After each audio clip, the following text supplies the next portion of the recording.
มาถ่ายเฮือนซานให้เบิ่งเด้อป้าลุงเอ้ยเริ่มคืบหน้าแล้วพี่น้องเอ้ยบื้นพี่น้องเอ้ยดืบอีกคืบหนึ่งกำลังก้าวไปคืบหนึ่งพี่น้องกำลังฮอดบ่ทันฮอดกลางของซ้ำพี่น้องเอ้ยไปดีกว่าบ่ลงมือเฮ็ดป้าลุงเอ้ยอีหยังสิท่าแต่เฮามีบัดเดียวเฮาสิบ่มีพี่น้องเอ้ยมีแต่บ่หลายเนาะคอยเฮ็ดคอยไปคือไม้บัวแหละซื้อมาเทื่อละ10เส้นเทื่อละ5พี่น้องเอ้ยกำลังเริ่มเนาะพุ่นแหละแล้วปีใหม่พุ่นแหละพี่น้องเอ้ยเพิ่นสิมาลงสีให้ยังอีกข้างหนึงยังบ่พอเนาะทางในพี่น้องเอ้ยแล้วเนาะทางในหมักยังพี่น้องหมักน้อยเนาะพี่น้องเนาะที่เป็นเหลี่ยมหมักบวบเหลี่ยมมาแหละก้อยปูก้อยปลาผักเขามีพร้อมเสิร์ฟอันนี้ก็กินได้เนาะพี่น้องเนาะบ่พอมีบ่ได้ลกออกต้นสิงไข่พี่น้องเอ้ยคาเฮากำลังเริ่มงามเนาะผักขะแยะบ้านเฮาต้นมักฮุงที่แรกว่าแต่เพิ่นบ่งามพี่น้องบัดนี้โลดต้นบักใหญ่เนาะเขียวทึมอยู่หมากกระทันจีนบ่พอมีหมากแล้วพี่น้องหมากแล้วก็สิได้กินหมากเลยกินบ่ทันไผสิกินเนาะพี่น้องเนาะเฮาก็บ่ได้ค่อยกินปานใด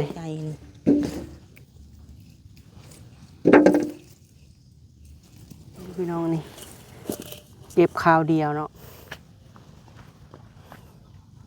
โซนนี้มันโซนเครื่องปลูกพี่น้องเอ้ยงามแล้วเห็นบ่เพิ่นถอดยอดออกมาแล้วเนาะเอ้ยมายงชิดบ่พอมีพี่น้องเอ้ยเบิ่งนี่ดกกระดอสำนี้เฮากินได้แล้วบ่สำนี้แก่แล้วมันฮ้อนพี่น้องเบิ่งนี่สิไปตำถั่วเนาะมึง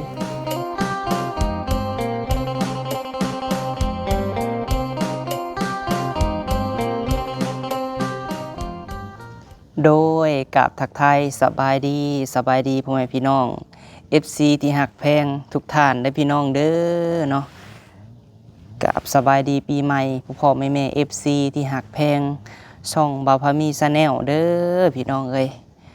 สบายดีปีใหม่พี่น้องเอ้ยเนาะหรือว่าบุญสงกรานต์รดน้ำพี่น้องเอ้ยขอบบุญขอบคุณหลายๆเด้อพี่น้องเอ้ยเนาะมือ10นิ้วของบ่าวพามีกับทักทายสบายดีพ่อแม่ที่อยู่ฝั่งไทยหรือว่าต่างประเทศทุกท่านเนาะพี่น้องเนาะบ่าวพามีก็ขออวยพรอวยไส้เด้อพี่น้องเอ้ยให้พ่อแม่พี่น้องเนาะ FC ที่หักแพงบ่าวพามี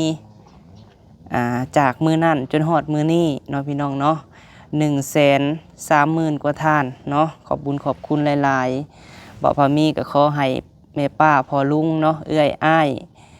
พ่อหักแม่หักที่อยู่ฝั่งไทยหรือว่าต่างประเทศก็ขอให้พบพ่อแต่สิ่งดีๆเด้อเนาะความเจ็บบ่ให้ได้ความไข้บ่ให้มีพบพ่อแต่สิ่งดีๆเนาะไปไสมาไสก็พบพ่อแต่สิ่งดีๆทำธุรกิจการงานค้าขายก็ขอให้พ่อแม่ FC ราบรื่นในหน้าที่การงานเด้อเนาะขอให้หักแพงบ่าวพามีหักน้อยๆแต่ขอให้หักนานๆเนาะโดยเอาพี่น้องเอ้ยเนาะมื้อนี้มา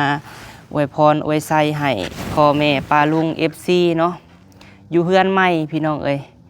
ว่าบ่ได้ลงคลิปมือหนึ่งเนาะพี่น้องเนาะช่วงนี้ก็อยู่เฮือนเนาะพี่น้องเนาะอากาศร้อนหลายพี่น้องเอ้ยก็ไปหาแม่บิ่งแน่พี่น้องเอ้ยแม่บิ่งเพิ่นมาเลยเด้อเนาะมาขึ้นเฮือนขึ้นศาลขึ้นเฮือนใหม่ใส่ลูซิ่งงามพี่น้องเอ้ยเพิ่นก็นอนเฮือนใหม่เพิ่นบ่แม่น 2-3 คืนแล้วบ่พี่น้องเอ้ยเอาพูดแล้วเนาะวันที่เท่าไหร่วันที่7พูดแล้วพี่น้องเอ้ยเพิ่นสิได้วันที่17เพิ่นสิได้ไปปากเซ่เนาะแล้วเพิ่นก็สิฮอดวันที่7เพิ่นก็สิเมื่ออเมกาพี่น้องเอ้ยเนาะโดยเอาก็ถือว่าไปลิ้นน้ำแม่พี่น้องเอ้ยจังได๋ก็ขอบุญขอบคุณหลายๆเด้อเนาะทางแม่บิ่งกับพ่อเพชรเนาะที่ว่าหักแพงลูกชายผู้นี้เนาะแล้วก็มากับกันเองพี่น้องเอ้ยแบบบ่ถือโตเนาะแม่เพิ่นก็งามแล้วก็นิสัยดีพี่น้องเอ้ยก็หักแพงนับถือเนาะแม่บิ่งพ่อเพชรหลายๆเด้อเนาะที่ว่าไว้วางใจลูกชายผู้นี้เนาะเบิ่งเฮือนเบิ่งศาลให้แล้วก็ให้ซื้อเครื่องซื้อของมาเฮ็ดเฮือนเฮ็ดศาลจาก แต่เริ่มแรกเนาะจนสำเร็จเนาะก็ขอบบุญขอบคุณให้แม่วิ่งพอเพชรเจริญในหน้าที่การงานเด้อพ่อแม่เนาะเป็นห่มโพห่มไส้ให้ลูกให้หลานขอให้พบพ่อแต่สิ่งดีๆเนาะเหตุธุรกิจการงานก็ขอให้แม่วิ่งราบลื่นเนาะในหน้าที่การงานเด้อพี่น้องสาธุเนาะก็ฝากความคิดถึงไปหาแม่ตู่บุญทวีเนี่ยเด้อพี่น้องอยู่ทางออสเตรเลียเนาะและก็หลายๆท่านพี่น้องที่หักแพงบ่พามีที่บ่ได้ชื่อเสียงเพิ่นเป็นจังไดเนาะอยู่ดีมีแห้งก็หักแพงคือเก่าเด้อพี่น้องอิงตามสภาพอากาศเนาะพี่น้องเนาะพ่อๆแม่ๆเพิ่นอาจจะค่าเวียกค่างานแน่บางท่านเพิ่นก็บ่ได้ส่งหาบ่าวพามีก็ที่บ่ได้ชื่อนามก็คิดฮอดเบิดทุกคนเด้อพี่น้องเด้อเนาะแต่ที่เฮาติดต่อกันโทรลิ้นนำกันทุกมื้อก็คือแม่ตู่วีเนาะขอบบุญขอบคุณเด้อแม่ขอให้แม่เป็นห่มโพห่มไส้ให้ลูกให้หลานตลอดปีตลอดไปขอให้แม่พบพ่อแต่สิ่งดีๆเนาะลูกหลานของแม่เฮ็ดธุรกิจการงานอะไรก็ขอให้เจ้าราบรื่นเด้อแม่เป็นห่มโพห่มไส้ให้ลูกให้หลานตลอดไปเนาะสาธุส่งท้ายปีเก่าต้อนรับปีใหม่พี่น้องบ่มีหยังมาอวยพรให้ FC เนาะพี่น้องเนาะก็มีแต่ความหักความแพงนี่แหละความหักความแพงที่ว่ามีต่อพ่อแม่FC พี่น้องหลังจากว่าขึ้นเฮือนแม่เรียบร้อยพี่น้องบ่าวพามีก็มาเบิ่งสร้างแน่เนาะสร้างเพิ่นมาเข้าเพดานแล้วพี่น้องเนาะขอบบุญขอบคุณแม่บิ่งอีกเทื่อเนาะเพิ่นผูกแขนเพิ่นให้$200พี่น้องเงินจำนวนนี้เนาะลูกก็สิเก็บหิโฮมใช้จ่ายในทางที่จำเป็นเนาะในทางที่ถูกต้องเนาะบ่ไปใส่เสียหายในทางอื่นและตอนนี้ก็กำลังเพดานพี่น้องเนาะกำลังสิใส่เพดานสร้างเพิ่นหยุดปีใหม่ส่วนหลายบ่พอมีเฮ็ดก็บ่ได้ค่อยออกคลิปพี่น้องแต่ก็เงินบ่พอแม่ๆให้ค่าน้ำมูกน้ำมันก็ยังคือเก่าเด้อพี่น้องเด้อเนาะบ่ได้เสียหายไปไสเพราะว่าช่วงนี้ปีใหม่ช่วงแม่บิ่งพันเมื่อเนาะเพิ่นก็พาเฮาไปตลาดพี่น้องแนวอยู่แนวกินแม่เพิ่นก็ซื้อให้กินเนาะงามทั้งจิตใจแล้วก็หน้าตาพี่น้องทางแม่บิ่งเนาะโดยพี่น้องมื้อนี้ก็มาออกคลิปอยู่เฮือนอยากสิหลายๆแน่พี่น้องเพราะว่าปีใหม่หันบ่พอมีบ่ได้เบิ่งน้ำสร้างพี่น้องแต่มันก็สิออกอยู่พื้นนี่นะสร้างเพิ่นทาสีเพดานแล้วมันตกใส่เนาะแต่มันก็บ่แม่นคือสีทั่วไปพี่น้องมันตกใส่แต่มันก็ออกนะเวลาเฮาเสร็จมันก็ออกเนาะแต่ว่าคันสีท่านี่บ่ออกพี่น้องเนาะโดยเนาะนี่แหละพี่น้องอย่าคกได้เฮือนซานก็ได้เพราะว่าบ่มีเวลาพี่น้องบ่มีเวลาเมียนมัดเนาะนี่แต่ไปก็ไปเจ้าของก็ได้มันฮ้อนอยู่ในตูบนี่แหละถือว่ามื้อนี้ก็มาถ่ายเฮือนซานให้เบิ่งเด้อป้าลุงเริ่มคืบหน้าแล้วพี่น้องบื้นพี่น้องดื่มอีกคืบหนึ่งกำลังก้าวไปคืบหนึ่งพี่น้อง กำลังหอดบ่ทันหอดกลางของซ้ำพี่น้องกำลังออกจากตะฟังน้อยนึงพี่น้องกำลังสิเข่ายังทันหอดกลางซ้ำพี่น้องตอนนี้ก็ได้เพดานเนาะพี่น้องเนาะนี่แหละเพิ่นมาใส่เพดานให้อยากคกแน่พี่น้องสิทำความสะอาดกับสะอาดดอกเนาะเฮาต้องใส่เวลาประมาณมื้อนึงได้สร้างพื้นที่เศษให้เฮาเพิ่นบอกพี่น้องเนาะพอมันเป็นเศษตกลงมาซื่อๆพี่น้องกำลังตีเพดานแต่บ่ทันแล้วพี่น้องเพิ่นยังเอาไว้เพิ่นก็เฮ็ดเนียนอยู่ได้พี่น้องเนาะสร้างนี่หั่นขอบุญขอบคุณแม่เฒ่าดอนเด้อเนาะเพิ่นกำลังอันไว้พี่น้องจักเพิ่นเอิ้นว่าจังไดลบห้อยที่ว่าต่อนะพี่น้องแต่บ่ทันทาสีเนาะกำลังเริ่มสิทาสีพี่น้องอันนี้ก็ทันละทาซ้ำเนาะประตูใหญ่ทันละทาพี่น้อง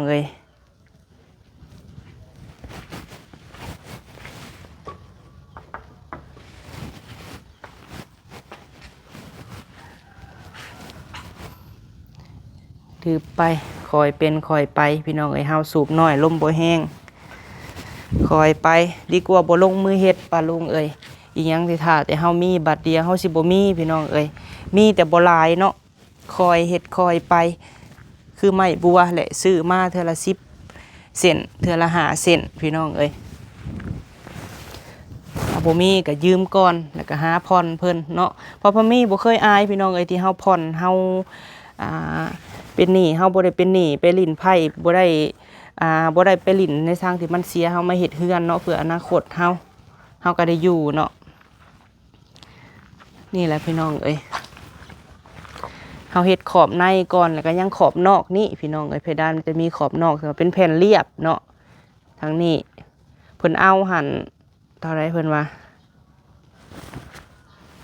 แต่สิถามเพิ่นแต่ว่าเฮาเอาในก่อนพี่น้องเอ้ยค่อยเป็นค่อยไปแล้วก็มีเล็กอยู่นี้พี่น้องเอ้ยตามแบบที่เฮาวางไว้แต่บ่ฮู้ว่าสิได้แบบนั้นหรือบ่เนาะใส่เล็กอยู่นี้พี่น้องเอ้ยแล้วก็ทางเทิงหันตอนนี้กำลังเริ่มใส่เพดานพี่น้องเอ้ยทางนอกเนาะแต่ซีก็ท่านละท่าเก็บโฮมไปซะก่อน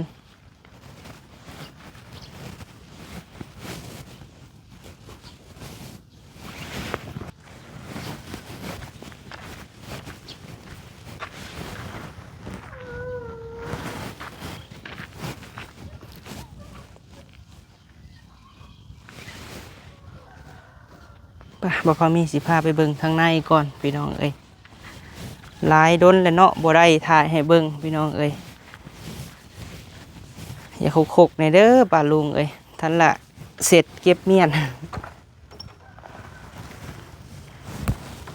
เนาะทางในพี่เพิ่นก็กำลังเริ่มมานะพี่น้องเอ้ยแต่ว่าบ่ทันลงสีเนาะอันนี้ยังเห็นห้อยอันอายุพี่น้องเอ้ย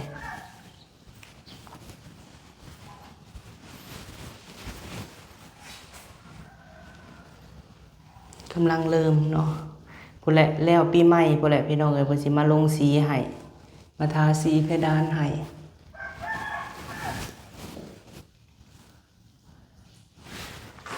เพิ่นหาก็ไม่เฮ็ดประมาณ 3-4 มื้อพี่น้องเอ้ยอันนี้ก็สิมีตั้งมีโต๊ะสร้างเพิ่นมาขึ้นมางอยเดี๋ยวให้แล้วเบิดทุกอย่างแล้วว่าพอมีสิทำความสะอาดเนาะสิถ่ายให้เบิ่งช่วงนี้มันก็ร้อนหลายพี่น้องเอ้ยร้อนเนาะอากาศ40กว่าองศา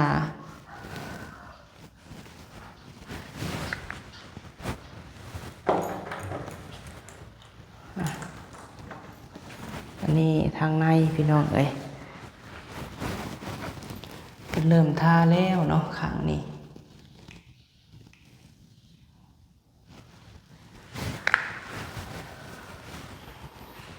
อันที่เขาเห็นห่างๆนะพี่น้องแนมไปไกลคือห่างเนาะแต่ว่าไปใกล้ๆหันบ่ได้ห่างเด้อพี่น้องเอ้ยเดี๋ยวจะนายเพิ่นว่าเสร็จบ่ออกอันนี้หาออกพี่น้องเพียงแต่ว่าอันตกใส่ซื่อๆเนาะแต่เฮาทำเลยทำความสะอาด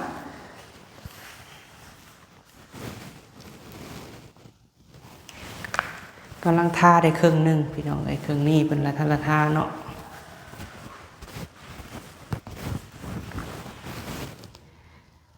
เบื้องนั้นแล้วพี่น้องเอ้ยยังอีกข้างนึง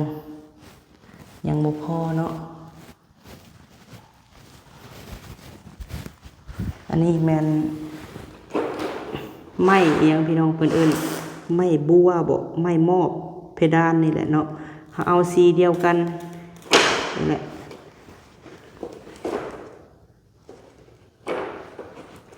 เอาค่ายคือกันกับพื้นเฮาพี่น้องเอ้ย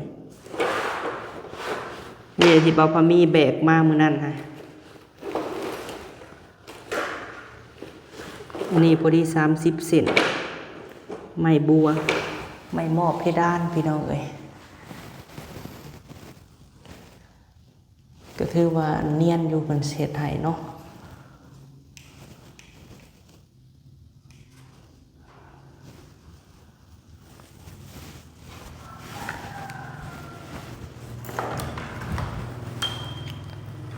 ทาง างในพี่น้องเอ้ยแล้วเนาะทางในนี่ยังถาได้ใส่ขอบบัวพี่น้องเอ้ยไม่บัว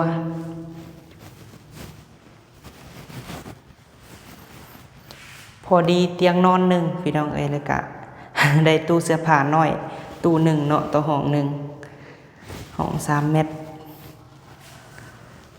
ตัวนี้เหาะแล้วพี่น้องเอ้ย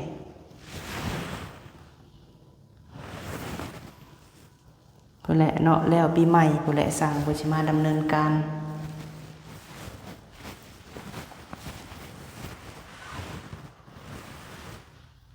เพราะว่าที่ห้อยเห็นห้อยนี่พี่น้องสีมันใส่เหียใส่ก็คือสีเพดานนี่แหละเนาะมาแล้วก็เฮาทาสีเฮาก็สิมันก็ลึกพี่น้องเอ้ย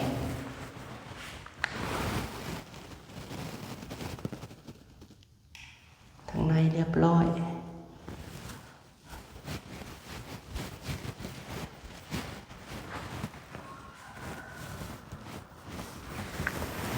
ห้องนี้ก็แล้วได้พี่น้องเดี๋ยวกระแจอยู่นอก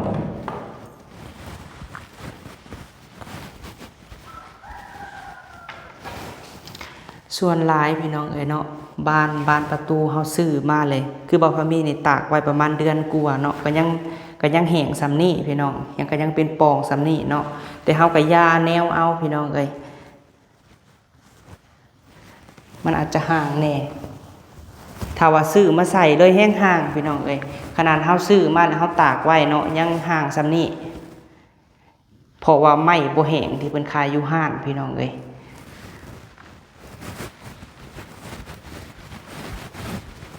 นี่เนาะบัดเฮามาเบิ่งใกล้ๆมันก็บ่ได้ต่ำพี่น้องเอ้ยเห็นบ่เอามือซี่ก็มานั่นเฮาแนมไกลมันคืออันนั้น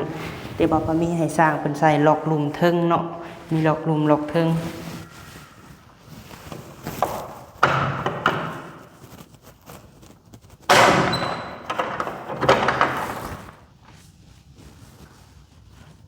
แล้วข้างหนึ่งพี่น้องเอ้ยยังข้างนี้เนาะ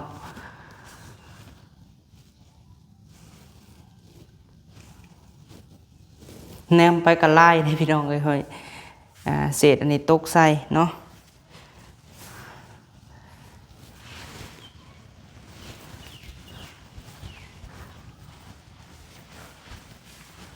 ขี้ฝุ่นพี่น้องก็ยังมีแต่ฝุ่นจับอยู่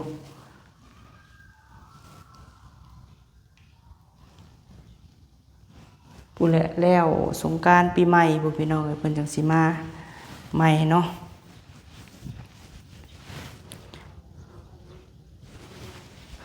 นอนตูบมีแหละพี่น้องเอ้ยบ่พามีกะ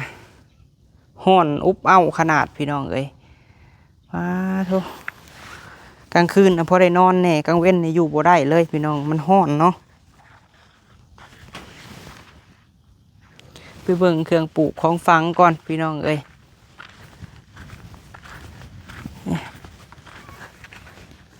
ต้นมะม่วงเนาะใหญ่เลยได้พี่น้องเอ้ยหากกระซื้อมาบ่โดนเฮาหดน้ำเศร้าแรงเริ่มใหญ่แล้วอันนี้ผักบ่พอมีผักเสริมพี่น้องเอ้ยหากระปลูกใหม่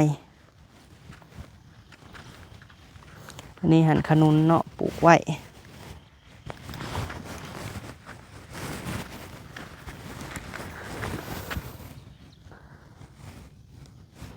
เริ่ม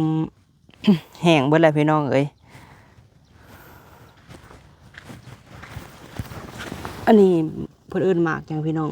หมักน้อยเนาะพี่น้องเนาะที่เป็นเหลี่ยมหมักบวบเหลี่ยมมาแหละปลูกไว้พอได้กินพี่น้องเอ้ยหดเศร้าหดแรงเนาะสิให้ข้างสิให้ขึ้นหัวนี่แหละข้างเนาะเริ่มเขียวงามแล้วอันนี้ผักบัวบ่พอมีพี่น้องเอ้ยช่วงนี้ผักบ่ได้ซื้อเนาะซื้อแต่สิ้นป้าพี่น้อง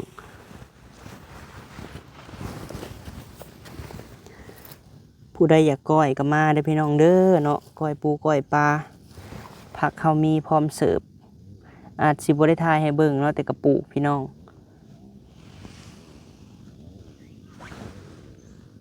โซนนั่นพี่น้องเบิ่งนี่ขึ้นหัวและเคี้ยวทึมอยู่เพราะว่าหดเศร้าหดแรง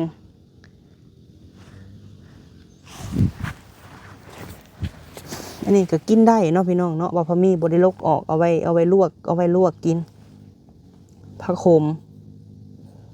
ใครว่ากินได้คอมเมนต์บอกหน่อยเด้อพี่น้องเด้อแต่บ่พอมีบ่ได้ลกออกเนาะต้นขนุน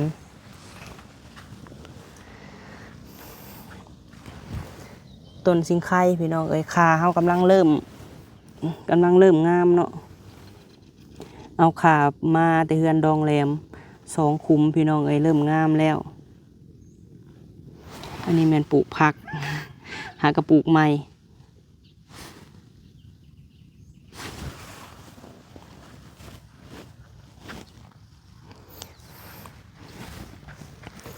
แล้วก็มีกอหน่อไม้นี่พี่น้องเอ้ย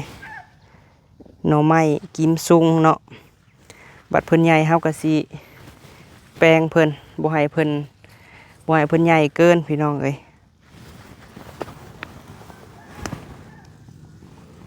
มาเบิ่งพี่น้องผักขะแยะบ้านเฮาปลูกไว้ใส่แกงหน่อไม้พี่น้องเอ้ยผู้ใดมักแกงหน่อหมกหน่อไม้เนาะว่าพอมีปลูกเริ่มงามแล้ว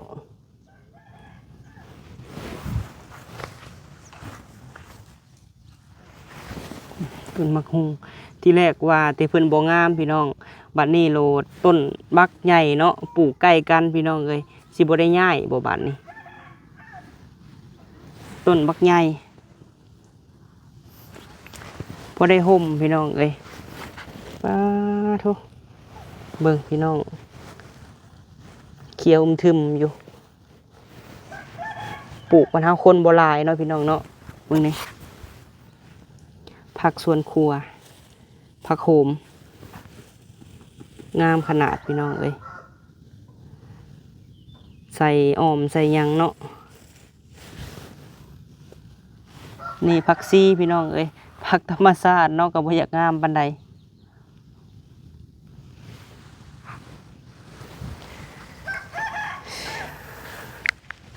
ผู้ใดเลาะหดสวนตอนเช้าๆเบิ่งในมากระทันเฮาก็หมากเลยได้พี่น้องเอ้ย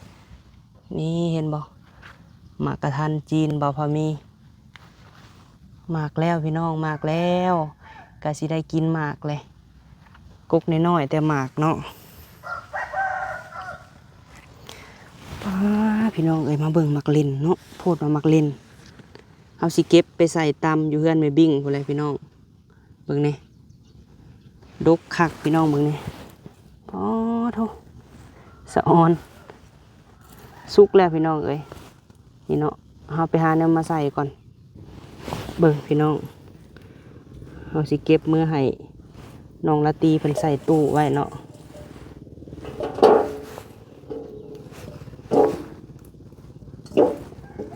หมากใหญ่ขนาดพี่น้องเบิ่งนี่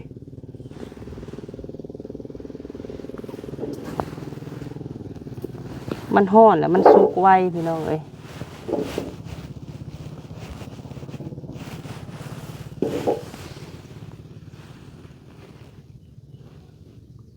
เบิ่งแน่พี่น้องดกขนาดบักเล่นนะเบิ่งเด้อไปเบิ่งใกล้ๆก่อนเบิ่งดกคักพี่น้องลนถิ่มน้ำกับปานนั่นกินบ่ทันไผสิกินเนาะพี่น้องเนาะเฮาก็บ่ได้ค่อยกินปานใดได้เสร็จจังใดกิน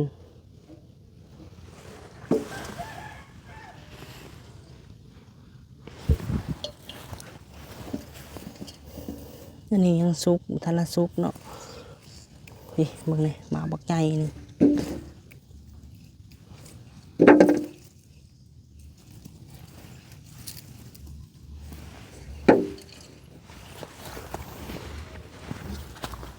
มาเบิ่งกกนี่พี่น้อง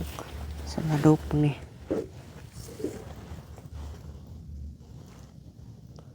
ดุกคักแห้งพี่น้องเบิ่งนี่เอาสิเก็บไปใส่ตำ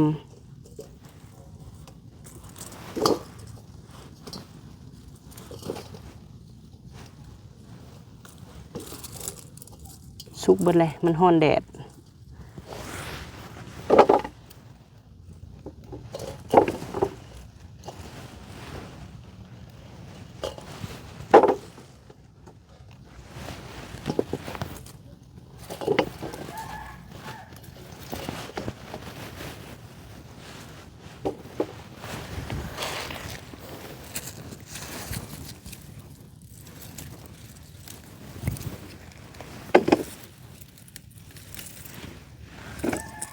เก็บเอาเบิดเลยพี่น้องมันสิเน่า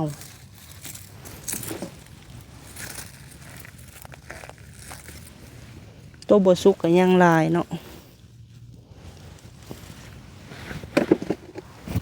เอาไปไว้ใส่ตู้ไว้สุกเบิดเลย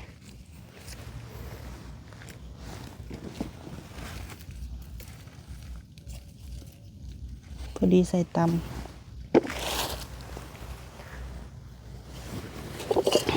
พี่น้องนี่เก็บข้าวเดียวเนาะสำสิกินพี่น้องเอ้ยมักเล่นกระเทศต้นเพื่อนอันนั้นแหละเนาะ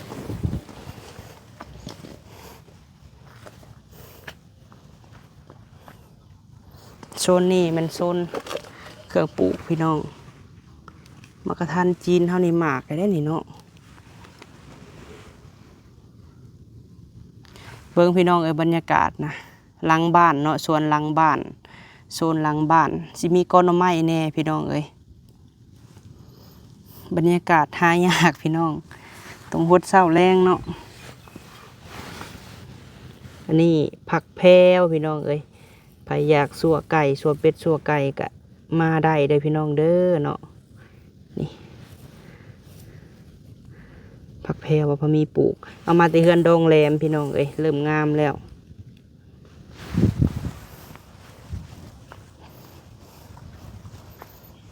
ขาดบ่ได้ต้นมะกรูดพี่น้องพอมีปลูกหลังบ้านปลูกบ่ได้หึงพี่น้องเอ้ยงามแล้วเห็นบ่เพิ่นถอดยอดออกมาแล้วเนาะ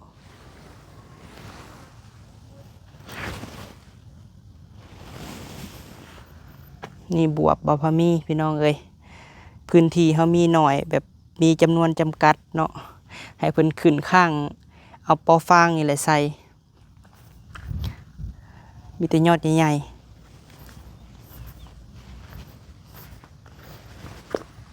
ๆต้นมะยงชิด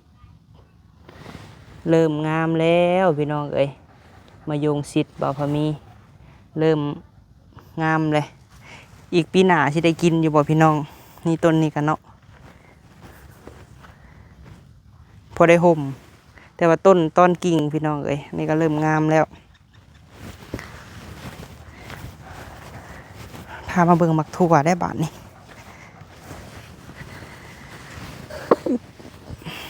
อันนี้หั่นตัวน้อยกำลังสิเกิดพี่น้องเอ้ยบวบเนาะปลูกแซมใส่บวบแน่ถั่วแน่ป้าพี่น้องมาเบิ่งหมากทั่วข่อยป้าพี่น้องเอ้ยเบิ่งเนี่ยดกกระดอกสำนี้เขากินได้แล้วบ่สำนี้แก่แล้วมันห่อนพี่น้องเบิ่งเนี่ยสิไปตำทั่วเนาะมื้อนี้นี่บ่อยากงามปานใดพี่น้องเอ้ย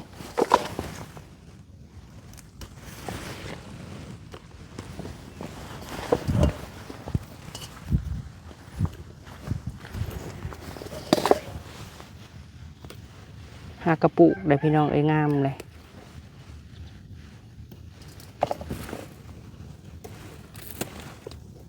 เฮาครอบครัวโบราณเนาะปลูกกันนี่ก็พอได้กินพี่น้อง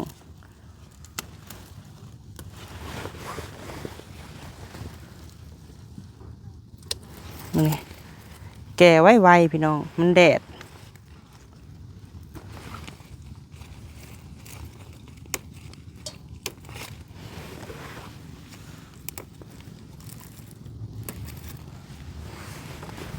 ถั่วธรรมชาติ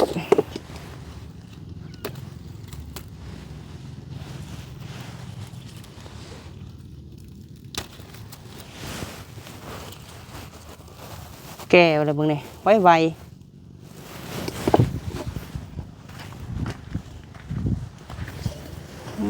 กินทำบ่ทันแก่ถิ่มเบิดเลยเจ้าของแบบบ่ได้กินนี่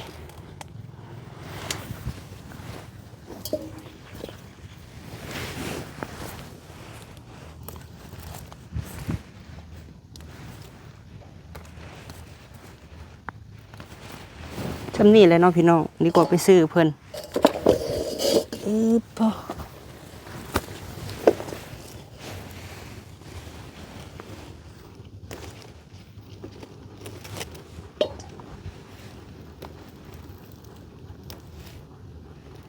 มันอ่อนเลยพี่น้องเอ้ยเก็บจากสวน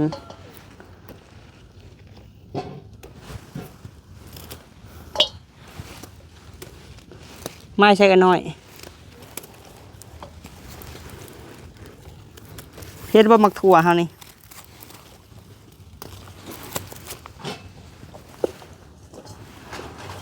บอกให้ไปเอาอยู่พุ่นก่อนพี่น้องเอ้ย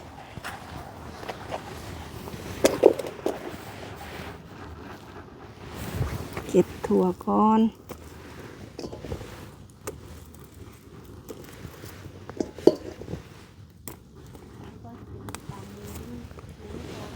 ฮะสบายดีเด้อหน่อยเด้อนี่พี่น้องป้าเนาะถั่วพี่น้องเอ้ยเนาะสิไปตำอยู่ให้แม่บิ่งพอดีตำท่านี่เนาะกินมันดูแซ่บบ่ถูกก่อนถูกก่อนถูกก่อนไว้ย่างมาพี่จะเอาหมอกมาส่งเขาบ่ป้าเท่าคนน้อยนี่สิเป็นลูกแม่บิ่งแล้วนี่ถูกก่อนนี่ล่ะถูกก่อนไว้ลูกไว้ถูกก่อนเบิ่งบ่าวจะเอาหายจะถูกก่อนไว้ถูกก่อนอะถูกก่อนถูกเดี๋ยวมาอยู่เพื่อนแม่บิ่งนี่แม่บิ่งให้ขนมเป็นหดถูได้พี่น้องเอ้ยคือนุ่งเสื้องามแท้ฮะ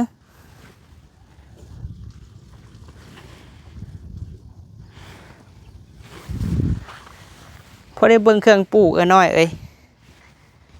เดี๋ยวพี่น้องเห็นบ่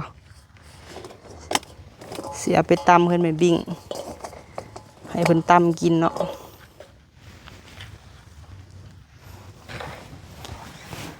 มึงแน่ผักบงเลยน้อยสะออนเด้ป้าพี่น้องเบิ่งนี่กินน้ำบ่ทันพี่น้องเอ้ยเนาะผักบงแก่ทิ่มเบิดเลยอยากแล้วเอาเมื่อกินเลยยินบ่เบิ่งนี่พี่น้องงามกระเดาะเป็นป่าอยู่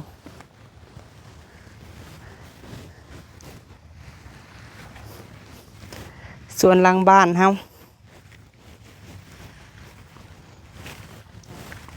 นี่แหละน้องบัดเพิ่นเกิดเพิ่นก็จะล่ามนี่แหละหมักบวบเนาะน้อยมัดไว้ได้พี่น้องเอ้ยให้เพิ่นไปตามเสือกนี่แหละบวบหลังบ้านเริ่มเขียวงามแล้วป่ะมาพามีสิพาไปเบิ่งถือเอาเนี่ยฮะเอ้ยจะไปเก็บมักเล่นนี่ก่อน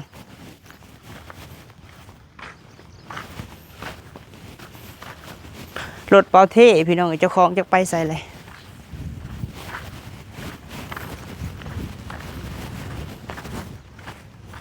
เอามาเบิ่งมากอกเฮาป้าพี่น้องเอ้ยเบิ่งพี่น้องมากอกน้ำบาพามีหันเริ่มจอหมากเลยได้พี่น้องเอ้ย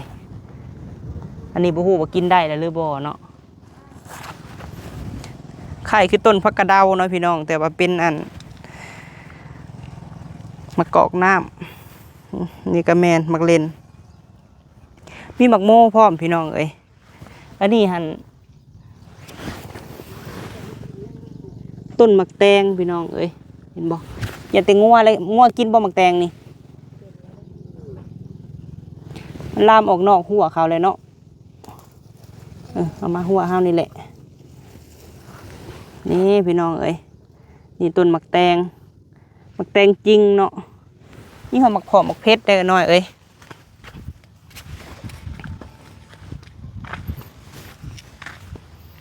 นี่ก็งามเลยได้ของเฮาเห็นบ่อีหยังเพิ่นเอิ้นนี่ฮะต้นไทรบ่พี่น้องไทรเกาหลีเนาะหน้าบ้าน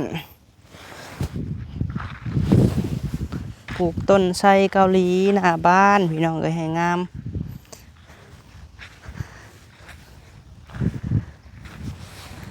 น้อยบ่แม่นมันจ่อดอกแล้วบ่แม่นบ่นี่ บักม่วง3ฤดูพี่น้องหากระปุกเนาะงามแล้วอันนี้บ่แม่นจอดอกแล้วบ่เฮาปลูกบ่ได้ทันโดนเนาะเอามาพี่ซ้ำค่ะ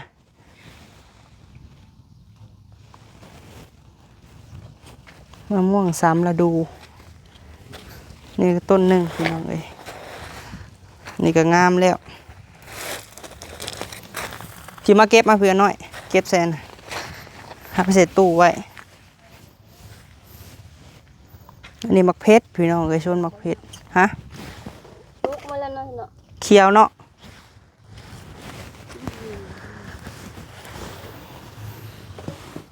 เอ้ยน้อยแจมจันพี่น้องเอ้ยร้านมีตู้คำมาตั้งแต่มาเบิ่งมีตู้ตั้งแต่เพิ่นบ่สบายเพิ่นแล้วเนาะเอ้ยเนาะมาเด้อมีตู้วีเด้อมาเก็บน้ำลูกสาวเจ้าเด้อเก็บเอาเบิดซะเนาะธรรมชาติเกินพี่น้องเอ้ยเบิ่งนี่มันสิอันนั้นเบิดเก็บเอาเบิดแล้วเนาะเบิ่งนี่นี่กลิ่นสุกเบิดแล้วเก็บมา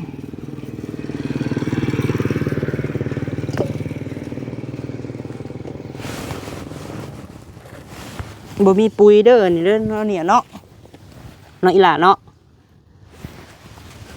เก็บเอามาให้แม่บิ่งเขาตู้ไว้มีตู้เบิ่งนี่สุกแล้วมันแตกเนาะน้อย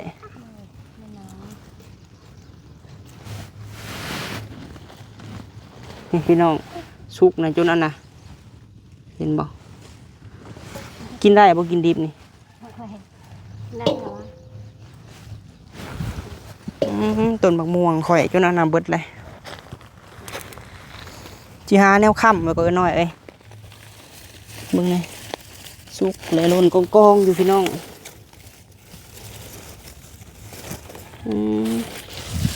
เล่นข่อย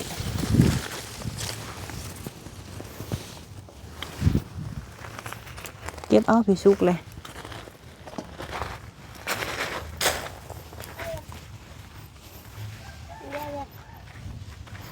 มาเพชรจอดอกเลยเนาะเบิ่งนี่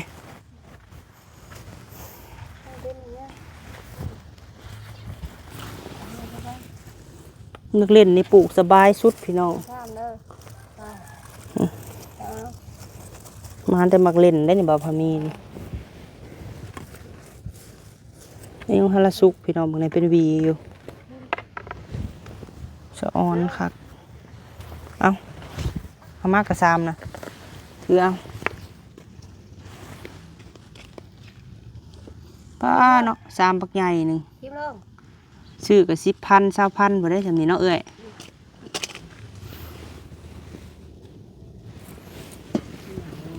เงาหมดแล้วเอาล่น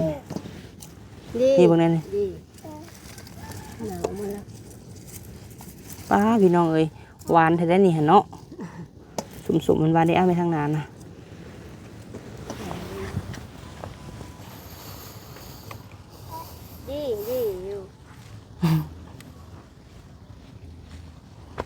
วันนี้พามาชมสวนเลยพี่น้องเนี่ยจะเนี่ยเอ้ยอยู่นะพี่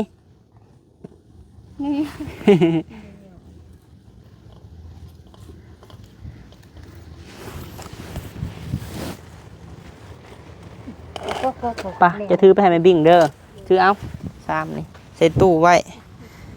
บรรเทายางเขาก็ไปกินป้า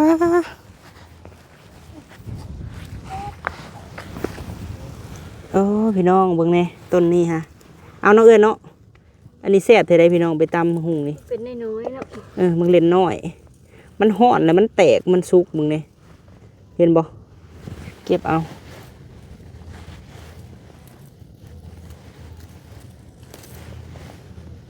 เก็บคุบอันนั้นของบาพามีได้อีหล่าเอ้ยหิวมา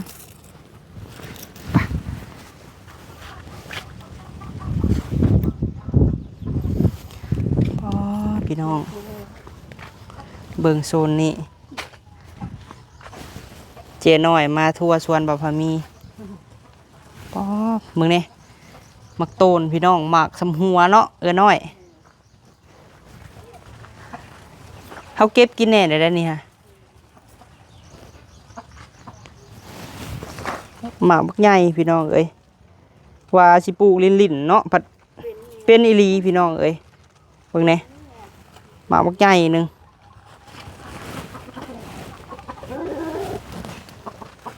หมากข้างหัวน้องเหนียวโหไปหมากทางเขาพี่น้องเบิ่งแหน่ ไปหมากเบื้องเพิ่นพุ่นยังสิหมากไปอีกเพราะว่าเฮาให้เพิ่นขึ้นหัวพี่น้องเอ้ย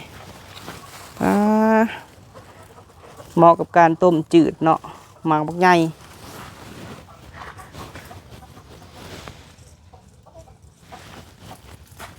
เบิดแล้วบ่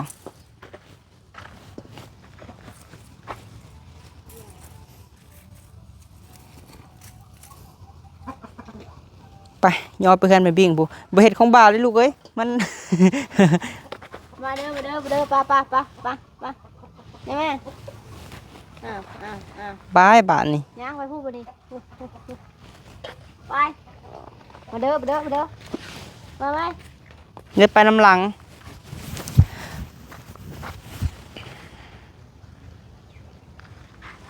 ไปโอเคพี่น้องเอ้ยเนาะสำหรับคลิปนี้บ่าวพามีสิได้จบคลิปก่อนเด้อพี่น้องเอ้ยพามาเบิ่งหัวเบิ่งสวนพี่น้องเอ้ยหลังจากเขาปลูกไว้ก็พอได้กินเนาะพอบ่ได้ซื้อเพิ่นพี่น้องเอ้ยอัปเดตเฮือนซ่านให้ป้าให้ลุงพร้อมเนาะกราบทักทายสบายดีทุกท่านเด้อพี่น้องเนาะไปสำหรับคลิปนี้พี่น้องเอ้ยสิได้จบคลิปแล้วเนาะพบพ่อคลิปหน้าเด้อสบายดีพี่น้อง